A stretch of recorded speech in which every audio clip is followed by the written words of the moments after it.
আসসালামু আলাইকুম। আজকে আমি একটা ভিডিও নিয়ে আসলাম আপনাদের জন্য, কিভাবে আপনারা সাজনা সংরক্ষণ করে রাখতে পারবেন ডিপ ফ্রিজে অনেক দিন। আলহামদুলিল্লাহ আমাদের গাছে এই বছর অনেক সাজনা ধরেছে, তো আমরা এই জন্য এই হ্যাকটা ট্রাই করলাম। সর্বপ্রথম আমি সাজনাগুলো গাছ থেকে তুলে নিলাম, তারপর সেগুলোকে কেটে নিব। কেটে নেওয়ার পর সেগুলো ধুয়ে তারপর আমি পানি শুকাতে দিলাম। পানি শুকিয়ে যাওয়ার পরে আমি সেগুলোকে পলিথিনে করে ডিপ ফ্রিজে ভরে রেখেছি।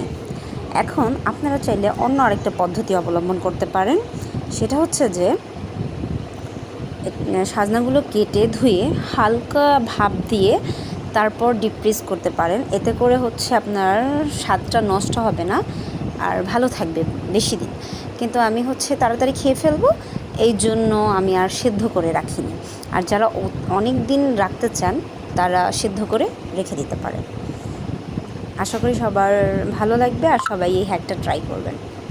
আবার দেখা হবে পরের ভিডিওতে। আসসালামু আলাইকুম।